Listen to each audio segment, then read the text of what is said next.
Hey YouTubes, good day, God bless. This is a response video to YouTuber Optikfilms. Now this Muslim made this response video to a prior video that I made that was titled Allah in the Bible number 2, Acts 19:35. Now in this original video I basically said that Allah was a moon god and that Muslims worship the Kaaba and worship the black stone. So Optikfilms made this response, basically said I was stupid and ignorant and he was going to expose me and my lies. So then he asked me to make a response video to him, or I should say he or she. I'm not sure if this is a male or a female. So that's what this video is about. If you haven't seen this video or my original video, I will put links in the description so you can go watch those. Now, point number one. The first thing is I liken the black stone of Islam to the image of the Ephesians in Acts chapter 19 verse 35. And if you listen closely to my video, I said the word like. Now, like means similar to. Okay, I said, and I quote, Muslims believe the black stone fell from the sky, end quote. They absolutely do believe that, Optikfilms, and if you want to dispute that, come on, dispute it. But you and I both know that Muslims believe the black stone, not only did it fall from the sky, they believe it fell from heaven. So you know that and I know that. Okay. I also said, quote, it's the same type of worship, end quote. Now, let's look at what I was talking about. In the Bible, in Acts chapter 19, it talks about the Ephesians, and it says they were worshipers of the great goddess Diana and worshipers of the image which fell down from Jupiter. So they had a meteorite, they had a stone, okay, that fell out of the sky that they believed fell from heaven too. And they worshipped it, and the Bible calls it worship. Okay, so that's what the Bible says. Now, they were doing this in the middle of the, I would say in the middle of the 1st century AD. So this was about, 600 years almost before Islam was doing it, or before Islam even came around. So the Ephesians were doing this type of worship before the Muslims were, and the Bible says it's worship. That's why I call it worship. Now, I'm going to get to this and prove this even more in a few minutes here. So that's point number one. Point number two is that you basically said that I need to go to Islamic sources like the Quran and the Hadiths or the Sunna, okay, in order to get the truth. And that all I do is go to anti-Islamic sites, So basically you're saying any site that says anything bad about Islam is anti-Islamic. Now, I'm going to prove why you're wrong and why that logic doesn't work. Okay. Number one, Islamic sites lie, and they change things, especially when translated into English, or when explaining things to Westerners, or pretty much anybody that doesn't speak Arabic. Now, why do they do this? They do this to shed Islam in the best light possible. Therefore, you cannot tell me that I can only go to Islamic sources to get the truth. They manipulate it and they change through translations, and I'm going to prove that to you. Here's an example. This is Yusuf Ali's translation of the Quran. This is Surah 13, Ayah 42. Those before them did also devise plots, but in all things the master, planning is Allah's. Now, Yusuf Ali, what he's done is he's changed the true translation to deceive and manipulate what an English reader would believe. An English reader would read this and say, oh, plots, planning, okay, that doesn't really sound that bad. But what he's attempting to do is deception. He's trying to sugarcoat it. What the verse should really say is, and verily, those before them did deceive, scheme, makara, but all deception, scheming, is Allah's. So it doesn't say planning, it doesn't say plot. It says scheming, deceiving, deception. So if I only read Islamic sources like the Quran and the Hadiths, I'm not going to get the truth. Okay? Now, the Quran also says Allah is the greatest deceiver. But when you look in the English translations, they've changed it to say plotter. And I dare you to dispute me on that. So Islamic sources are going to manipulate the text, okay, so that it doesn't look so bad. So, Furthermore, I can use your own logic against you. You sent me a message, and a lot of Muslims will claim and accuse Christians of believing in three gods. So let's use your same logic. I challenge you to go to any Christian source, like the books of the Bible, and show me where it says Christians believe in three gods. You're not going to be able to because it doesn't exist. So where does that come from? Well, I'll use your logic and say it comes from anti-Christian websites. This is something that Islamic teachers say. So let's use your same logic. Don't send me messages saying I pray to three gods unless you can show me any Christian source that says so, like the books of the Bible, and you're not going to be able to. So that's point number 2. Now, point number 3. This is kind of piggybacking on point number 2, but you basically told me that you don't worship the Kaaba, you don't worship the Black Stone, okay, and that I can only look at Islamic sources to see what the truth is. However, I did something much better than that, my friend. Mr. Optikfilms, I showed you a picture. You see, there's an old saying that goes, a picture is worth 1,000 words. So, when I show you pictures of people bowing down and kissing, okay, fighting to reach the Kaaba, laying their hands on the Kaaba, circling the Kaaba, that is worship. That's what the Bible calls it. Look at this. This is worship, bowing down and kissing. So, I don't need to show you a hadith or a verse or ayah in the Quran. I just showed you a picture. So this picture refutes everything you said. I can stop my video right here because this picture refutes you. Now, to be fair, I'll show you what so-called Christians do. You see, Catholics go to this image of what they say is St. Paul, and they kiss it.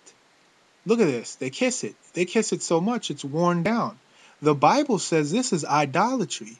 So to show you that I'm fair and I'm not just trying to necessarily bash Islam, I'm going to tell you right now, Catholics practice idolatry and they need to stop that. But there's no difference between kissing this stone, okay, this image, okay, kissing it, kissing the foot like the Catholics do, and what the Muslims do by kissing this stone and bowing down to it. Okay? It's called worship. It's idolatry. That's what the Bible says, and that's what I said in my video. Now, if we look also in the Bible, real quick, in Leviticus chapter 26, verses 1, this is what it says. Ye shall have no idols, nor graven image, neither rear you up a standing image, neither shall ye set up any image of stone in your land, to bow down unto it, for I am Yahweh your God. Do not do it, and look what the Muslims did. They set up images of stone, okay? They bow to it, they kiss it, they touch it, they walk around it, and they worship it. Therefore, you have been thoroughly refuted just by these pictures alone. Now, point number 4. Okay, you went to Sahih. Let's see. Sahih. You went to the Hadith. Sahih Bukhari, book 26, number 667. And it says, Umar came near the black stone and kissed it, and said, No doubt, I know that you are a stone and can neither benefit anyone nor harm anyone. Had I not seen Allah's apostle kissing you, I would not have kissed you. Now, you're going to use this as a proof text? Sorry, Optikfilms, but this hadith is a disaster for Islam. Why is it a disaster for Islam? Because it shows that Mohammed committed idolatry. Mohammed kissed this stone, which I've already showed you is idolatry. So Umar saw Mohammed committing idolatry. So like I said, this hadith is a disaster. And Umar didn't believe that the stone could help him. That doesn't say Muslims didn't believe it. It says Umar didn't believe it. Muslims continue to do this to this day because they do believe it's going to help them. So, like I said, this hadith actually refutes Islam and is a disaster for you because it shows Muhammad was an idolater. And you said the only reason you kiss that stone is because Muhammad did. Well, if Muhammad jumped off a bridge, are you going to jump off a bridge? Probably, because Muslims do everything Muhammad did, including kissing a stone, which is idolatry. You know what else Muslims do, okay, that Muhammad did? Well, let's look in Sahih Muslim, book 8, number 3310. Aisha reported, Allah's apostle married me when I was 6 years old and I was admitted to his house when I was 9 years old. That's pedophilia. But Muslims continue to do that to this day. Why? Because Muhammad did it.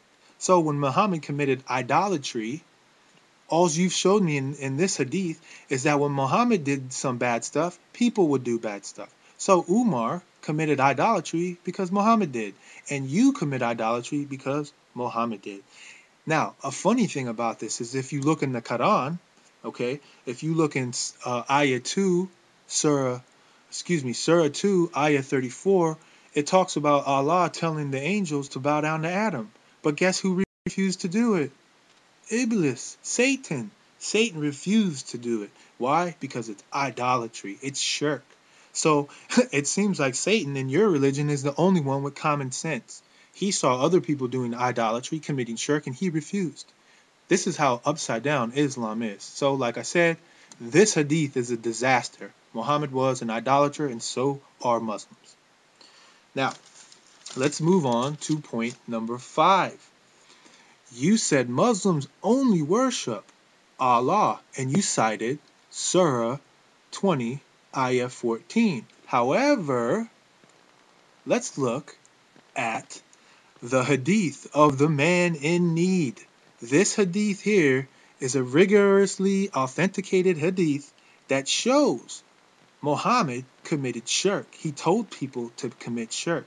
Now, I'm not going to go through this whole hadith, but I dare you to try to tell me that this hadith is not authenticated. I'm going to put the link in the description so you can go here and read it, and then I dare you to come back with a response. This is a hadith of the man in need by Tabarani. Okay, now basically, I'll summarize this. In this hadith, a man comes to Muhammad and tells Muhammad he needs help. So Muhammad tells the man to say this prayer. This is what Muhammad tells him. Say this: O Allah, I ask you and turn to you through our prophet Muhammad, the prophet of mercy. Then he stops. So in the middle of this prayer, Muhammad tells the man to first address Allah. Then what does Muhammad tell the man to do in prayer? O Muhammad, yea Muhammad, I turn through you to my Lord, that he may fulfill my need. So Muhammad just committed shirk because he told the man in the middle of his prayer, after he addressed Allah, to address Muhammad. Like I said, I dare you to try to respond to this and refute it. At the very bottom, as we have, it's rigorously authenticated, Sahih, okay? And everything you need is right here, and I'm going to put it in the description. So I dare you to try to refute this. TAWASSUL. Okay, this article is TAWASSUL, supplication Allah through an intermediary, that is Muhammad. So you don't only worship Muhammad. Okay, point number 6. You went to, let's see, you went to, oh yeah, actually, this is also has to do with worship. Let me do this. This is the Satanic verses. Okay, now Satanic verses, okay, they should be in Surah 53 verses 19 through 20, which used to say, have ye seen Lat and Uzza and another, the third goddess Manat? These were what Muhammad said were the daughters of Allah. Okay, Allah was prominent in pre-Islamic Arabia as a god with 3 daughters, Al-Lat, Al-Uzza, and Manat. Okay, and you can read about this in Alfred Guillaume's translation of Ibn Ishaq's The Life of Muhammad. Okay, these were considered gods, and they were considered able to do intercession. So don't give me that garbage that Muslims have always only worshipped Allah. It's not true, and I'll put a link to this site in the description. Now, moving on to point number 6, you talked about Sahih Bukhari, book 8, number 365, where it says, basically, no pagan is allowed to perform Hajj after this year, and no naked person is allowed to perform the tawaf around the Kaaba. Now, you tried to say that this means that no pagan was allowed to do Hajj anymore, and that no pagan was allowed to walk around naked, that only the pagans were walking around the Kaaba naked, not the Muslims. Well, this very hadith refutes you and shows you that you're lying. You're not being honest. Okay, the first question would be, the verse says, no more pagans and no naked people. Okay, it doesn't say that the pagans were the only naked people. That's the first thing. The second thing is, if you ban the pagans and the pagans were the only ones walking around the Kaaba naked, then you just banned all the naked people. So why do you need to say and no naked person? Okay, so that refutes you again. Number 3, if the pagans were the only ones walking around the Kaaba naked, then all the Muslims had clothes on. So you're trying to tell me that the pagans were walking around naked, but the Muslims were walking around with their clothes on? Sorry, this hadith refutes you. So the fact is, both pagan and Muslim, which I contend the Muslims were pagans, both of them walked around the Kaaba naked. Okay, that's why the decree says, okay, no more pagans can do the Hajj and no more naked people. That means they got rid of all the pagans and told the Muslims, you cannot do this naked anymore. It's right there, and I dare you to refute that. So this absolutely was a pagan fertility practice. Why were they walking around it naked? Well, they believed Allah would bless them. Okay, they believed that they could become pregnant, and they would be blessed. So it's right there. Don't try to lie and say it was only the pagans. The Muslims were doing it too, and that's why the decree says no more pagans can do the Hajj and no more persons can do it naked. So you've been refuted. Okay, point number 7. You pointed to a hadith right here, Sahih Bukhari, book 59, number 527, which says, on the day of Kabir, Allah's apostle forbade the muta, which is temporary marriage, and the eating of donkey meat. So, my question to you is this. Then why do Muslims practice muta to this very day? Why do they do that? And don't say they don't, because I can refute you on that. You and I both know Muslims absolutely do muta to this very day. Why do they do that? Well, if they would listen to the hadith, they wouldn't do that, now would they? So that's a hypocrisy. So not all, people sit there and follow the hadith and the Quran. Now, this brings me to my 8th and final point, which also goes into my point number 3, or point number 2, which was that you can't trust all Muslim sources. Not every Muslim believes or follows the hadith. You know that, and so do I. Now, some Muslims, reject the Sunnah, and they only follow the Quran. Now, in the West, we call those Quranists. You may call them Wahhabists, or you might call that Wahhabism. And I'll put a link to that in the description too. You see, Wahhabism doesn't follow the hadith. They don't believe you need the hadith. They only go off the Quran. So you've been thoroughly refuted when you try to tell me that I need to use the Quran or the hadith to show what you believe, when I can, number 1, show pictures that refute it.